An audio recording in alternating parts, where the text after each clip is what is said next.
The last run good for 2. Here's 2nd and 8. Back to throw. Rowe. Oh, he's got a man wide open, complete. And he'll be brought down with a first down as the tackle's made at the Chiefs' 22-yard line.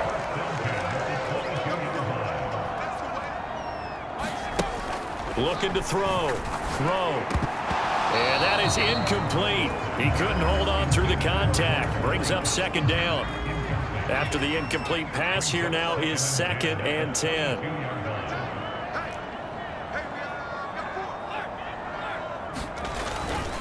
Taylor. 5 yards. Now it's 3rd and 5. That's a really nice job by them picking up the run blitz and detecting it and blocking it and turning it into a nice run. And a lot of times you think if you blitz a running play, you're going to smother it.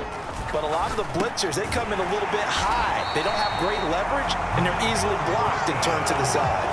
They picked up 5 yards last time. Now they double it and get 10 here. Back to throw. Rowe. Got a man. It's Pittman, and he holds it in for the Colts touchdown. A 7-yard touchdown grab. And the Colts are an extra point away now from tying this ball game. So a strong drive here to lead off this 3rd quarter. That has him an extra point away from tying things up. And partner, this is pretty much what they envisioned when they were sitting there in the locker room thinking about getting things going to start here in the 3rd quarter. Getting out there, a field goal would have been fine. But going ahead and scoring here, an extra point away from tying things up, that's exactly how they drew it up on the board.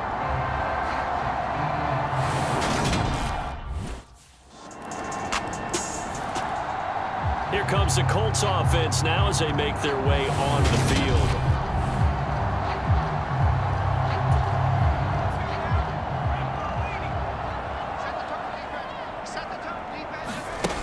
Throwing to start the drive.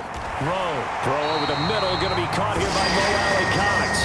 And he takes this up to the 40-yard line before being corralled.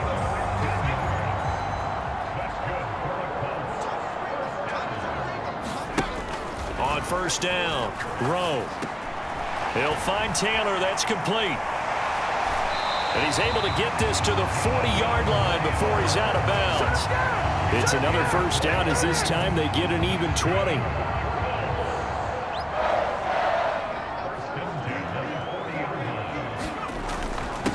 The give to Taylor. And not a whole lot of room to operate there on the first down run. He gets maybe 3. Well, that's just a pile of bodies there, and that's when you kind of find out who's a tough guy, right? Who can stand up and make a play. It was only a 3-yard run, but for both sides, they had to walk away from that feeling like, okay, I can stand up when the going gets tough in here. Call it a gain of a couple, and that's going to leave them with a 3rd and about 5. They'll need 5 on this play to move the sticks. From the gun on 3rd down. Rowe. And he'll be taken down, but he does have first down yardage. Give him 7 on the tuck and run, and it'll get him a new set of downs. With nowhere to throw it, decided to scramble, and a nice job, CD. Got the yardage that he needed. Yeah, and his teammates are certainly going to appreciate that effort, even if his coaches don't, because they would have wanted him to slide and protect himself. But he chose team gain over personal protection. Now a throw here to his running back. And out of bounds right around the 20.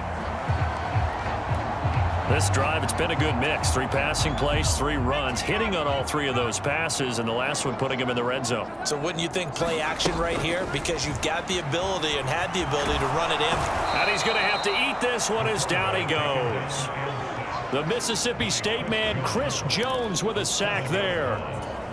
Yeah, some real defensive resistance there, saying not so fast to a good drive. They had marched to the end zone the last time out. Rolling to his left. And he'll find Washington. That's complete. Touchdown! James Washington, 27 yards. And the Colts have a chance to tie the ball game here in the final minute of the 3rd. And in this day and age, I would love to play quarterback in the NFL. Wide open offenses, acrobatic receivers. If you're accurate, you're going to have days like this.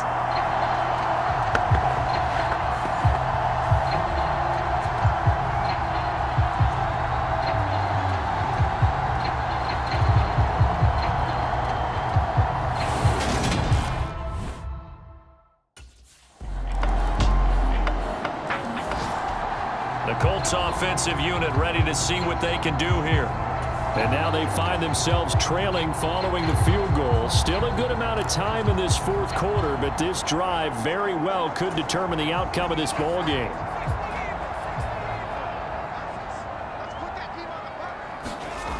On 1st and 10, Rowe got his man complete over the middle. That's Campbell. And they'll get it all the way up about 5 yards shy of midfield.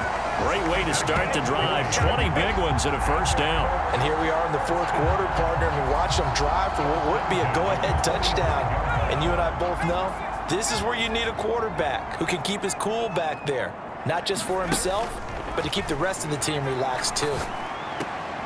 Now a man open down the middle of the field. Now he's going to get this all the way down inside the 35. And 22 more yards there and another first down. That's a nice catch there. Remember, he had the fumble earlier. No way he was giving up the ball in that situation. Secured it tight to his body and picks up the first down. Taylor. 67 yards rushing for him now in the ball game. Well, partner, I know this type of running back. I mean, this size, this intensity usually gets better as the game goes on. I can just tell you from experience, the first few quarters, oh, you're eager. You come running up there, I'm going to tackle this guy. By the fourth quarter, you're coming up and thinking about it. And D-line wearing down fourth quarter. Yeah, that's not a guy they want to see consistently. And he'll go down here right around the 23-yard line. They'll get 3 as the drive continues. It's a first down.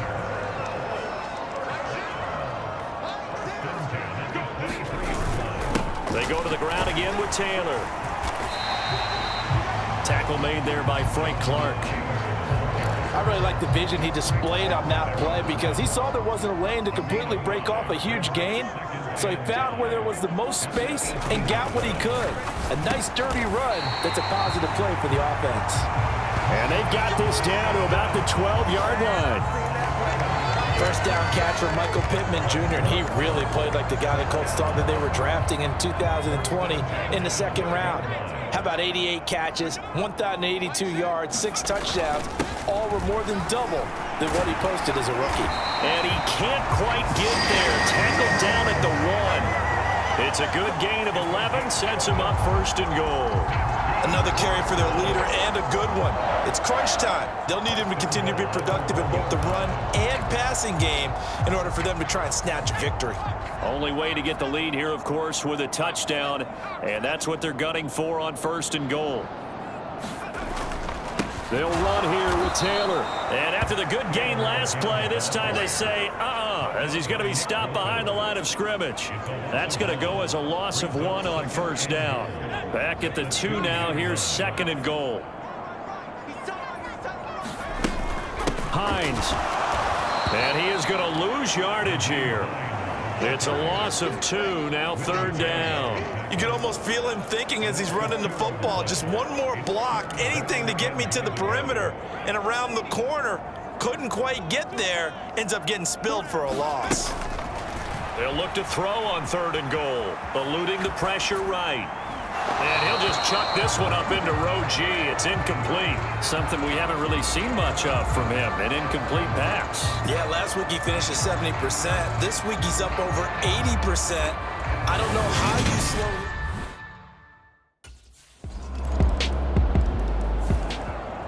So the Colts now down on the scoreboard. And time, a huge factor.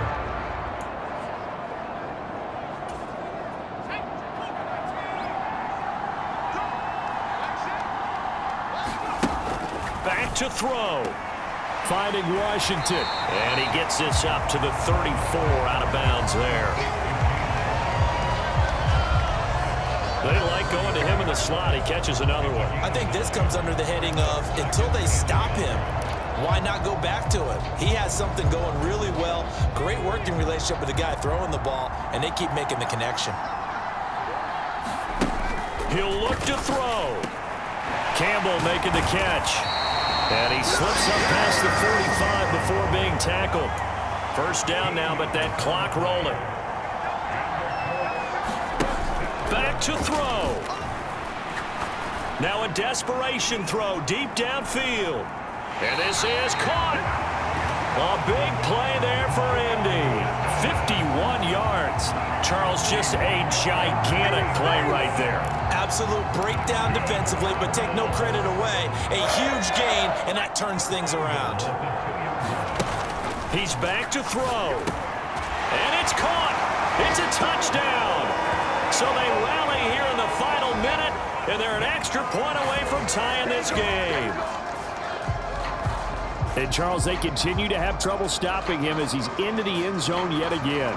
Yeah, it's multiple series now that have ended with him in the end zone. A perfect plan on how to utilize him best when they get in close.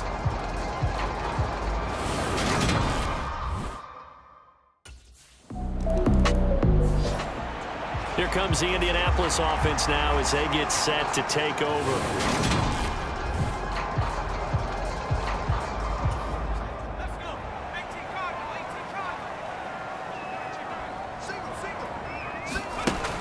Throwing on first down. Rowe flushed out right. And he'll take this to the other side of midfield before going out of bounds.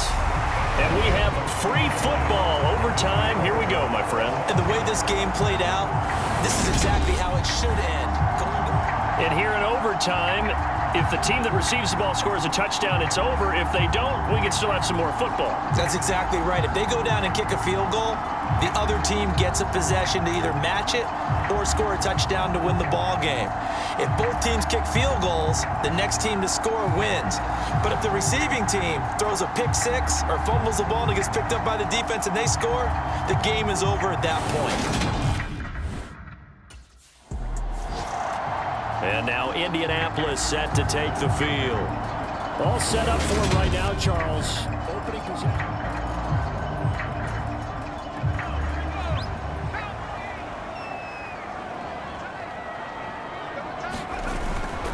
They'll start on the ground here on first down. And he's going to take this ahead for right around 3 yards, but no more than that. Second down.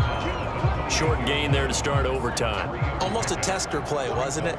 Wanted to see if the guys on defense were going to fit the gaps the correct way because we're in overtime. So it's not just physical tiredness out there, right? Mentally, are you still doing what you're supposed to do? And they were up to the task on that play. And certainly fatigue on both sides of the football. Up the middle, here's Taylor. And he'll be taken down just shy of midfield. 97 yards rushing for him now as he is just trying to will his guys to an overtime victory. The last run got 9. That leaves him with 2nd and a yard. Looking to throw. Rowe. They'll try and set up the screen. It's complete. And he is going to lose yardage here. So they'll wind up losing 5 yards on the play. And now 3rd down and 6 to go. Operating from the gun. Rowe escaping the pressure right. And he'll be out just a yard or 2 shy of the 30. Turns out to be a great idea to tuck that one. Good for 24 yards. Let's give him the credit he deserves because he can really do no wrong. It's got to be demoralizing for a defense to have someone who can cut up your secondary all game long with his arm and then rip off a huge gain like this with his legs. A championship effort from that man under center. And taking it to the 15-yard line before he's brought down. That's over 40 yards of movement with those last 2 plays. Now a give to Taylor. And he's brought down just outside of the 10 at the 11. Call it a gain of 4 on first, and that'll make it 2nd down. I don't want to overhype it, but this is a big early season game, especially an overtime win. That could give you a big boost going forward in the season. It certainly can, and I don't think you're overhyping it because cliches go out the window when you start to play overtime. And you're right, the winner of this game now, that's an extra boost moving forward. And it actually is an extra hurt for the team that loses because normally you shake it off, but in this situation, it lingers a little bit longer. They'll look to run with Taylor. And he's into the end zone for the touchdown and the game winner in OT. We needed extra time to decide this one. The rushing score.